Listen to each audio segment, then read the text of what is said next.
Le Women Entrepreneurship Day, la plus grande organisation internationale de soutien à l'entrepreneuriat féminin à travers le monde, organise demain samedi son premier événement en Algérie à travers une rencontre qui réunira au Centre international des conférences de nombreuses femmes entrepreneurs algériennes activant dans de nombreux secteurs de l'économie. La marraine de cet événement est notre invitée.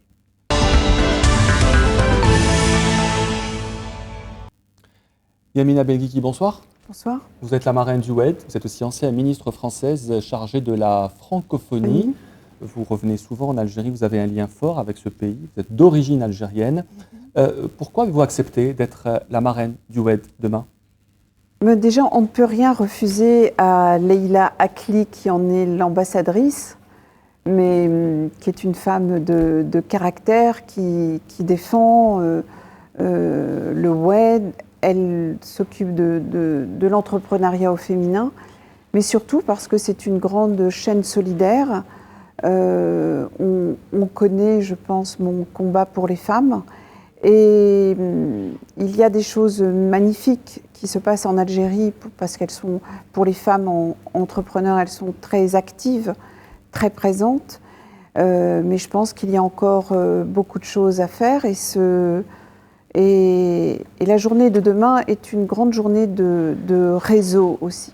Alors demain, il y a 6 piliers qui seront mis en valeur dans cette conférence. Célébrer, plaidoyer, networker, soutenir, inspirer, encourager. Est-ce que ces thèmes prennent encore plus de valeur quand il s'agit de promouvoir le droit des femmes ?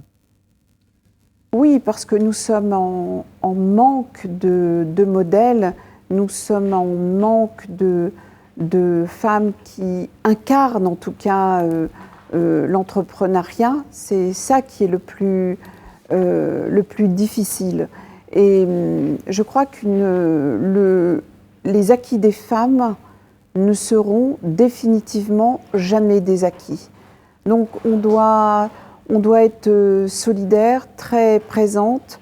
Tout ce que l'on peut avoir aujourd'hui, on pourra le perdre demain. Et nous savons le poids des sociétés, mais pas que la société algérienne.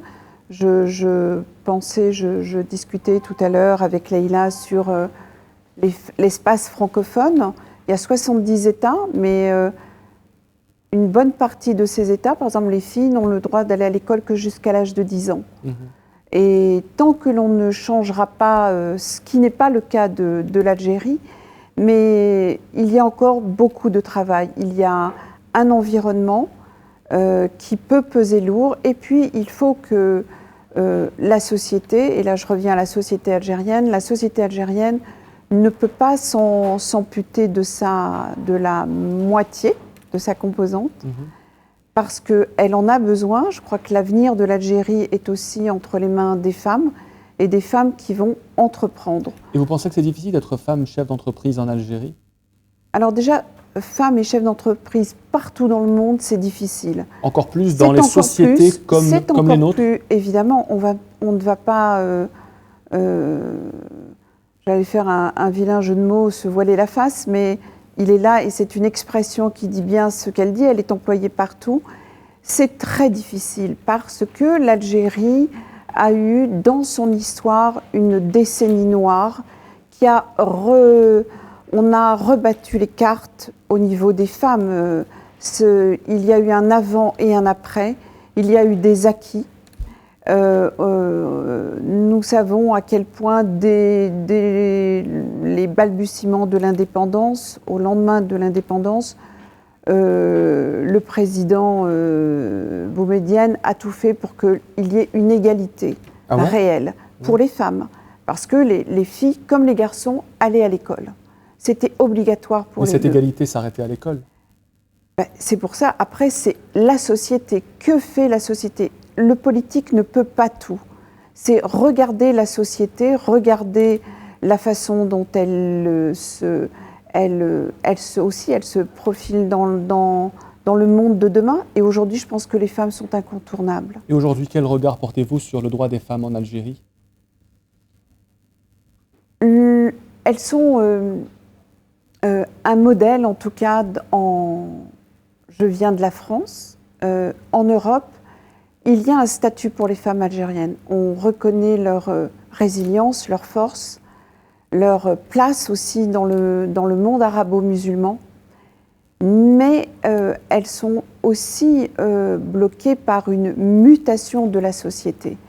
Donc, il faut être vigilante. Quel conseil vous donnerez à une femme pour devenir chef d'entreprise? Vous allez certainement en rencontrer demain au Women's Entrepreneurship Day. Vous leur dites quoi? Vous leur diriez quoi? Moi, je vais leur dire que le mot que l'on rencontre le plus souvent lorsqu'on est femme tout court, femme entrepreneur, c'est d'abord non. Non, ce n'est pas possible. Non, non, non. Les noms sont partout.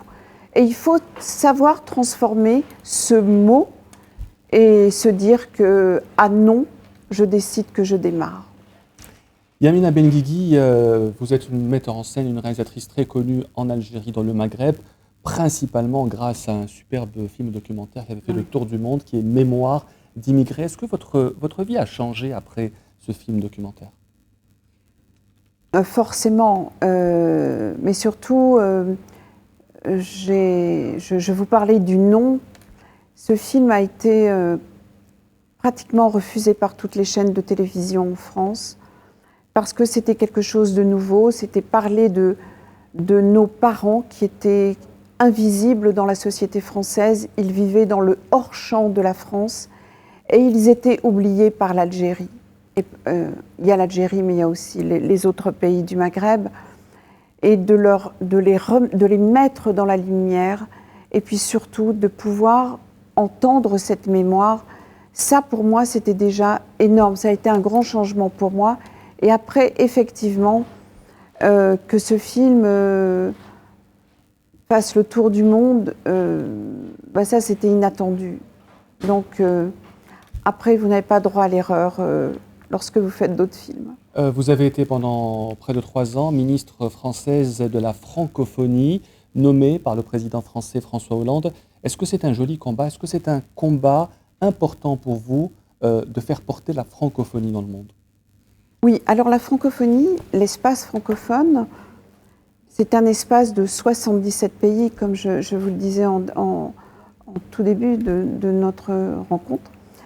C'est très important. Aujourd'hui, c'est une langue, c'est la langue qui fait le lien avec tous ces États, donc le français. Mais le français n'appartient pas à la France. Le français, la France est à l'intérieur de cet espace francophone. C'est ça qui m'a plu dans la francophonie. Et puis, je pense que la francophonie s'est débarrassée aussi des oripeaux du colonialisme. Et aujourd'hui, c'est un espace à prendre. Mais c'est aussi un espace de combat, puisque moi, j'y mène un combat qui est pour le droit des femmes. J'ai monté une association qui est le Forum mondial des femmes francophones. Et je me bats pour l'égalité.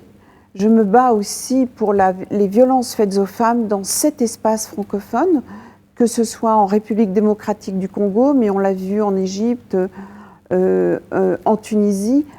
Partout où il y a des conflits, on tente de retirer du droit aux femmes. Donc ça, c'est un combat que je mène, mais c'est aussi un espace absolument important pour l'avenir des jeunes. Je veux dire, si vous maîtrisez la langue française, vous pouvez aussi avoir des rapports sud-sud, nord-sud avec cette langue. Il faut préciser qu'il y aura 700 millions de locuteurs francophones à l'horizon 2025 et que la langue française est une langue qui progresse. Aujourd'hui, plus 7% en moyenne par année. Et c'est un atout. Aujourd'hui, un jeune qui parle... Et un butin de guerre. Oui, ça c'est Kateb Yassine. Vous avez été membre du gouvernement français pendant de nombreuses années, ministre de la francophonie. Quel regard vous portez aujourd'hui sur la classe politique française et notamment sur cette période préélectorale en France? Alors, c'est assez compliqué. Je ne vais pas vous dire que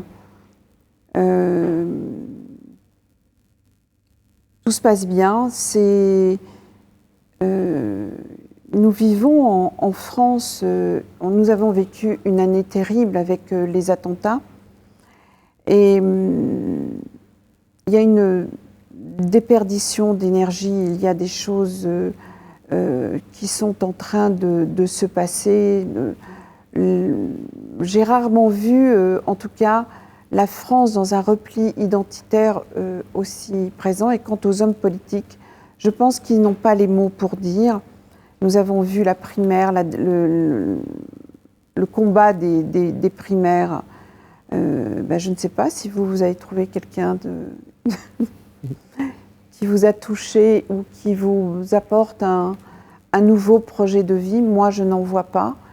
Et quant à la gauche, mais je crois que c'est en train de se terminer, gauche-droite, on est en train peut-être de faire émerger des hommes qui sont peut-être cachés, on ne les voit pas en tout cas aujourd'hui, mais c'est très complexe et 2017 sera une grande inconnue. Alors Yamina Benguigui, vous venez très souvent en Algérie, plusieurs fois par an, mais au mois de mars prochain, vous allez revenir pour un grand événement, pas pour une petite visite.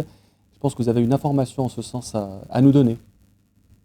Écoutez, je suis très, très heureuse je reviendrai entre-temps, mais je suis très heureuse de revenir au mois de mars parce que je vais commencer le tournage de mon prochain long-métrage avec Isabelle Adjani et Rachida Brakni et la petite Leïla Adjani aussi.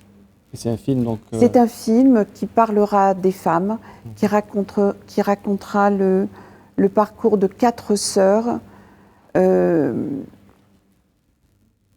l'immigration et le lien au pays, le lien à l'Algérie. Et ce sera en mars prochain, nous aurons le plaisir de vous retrouver.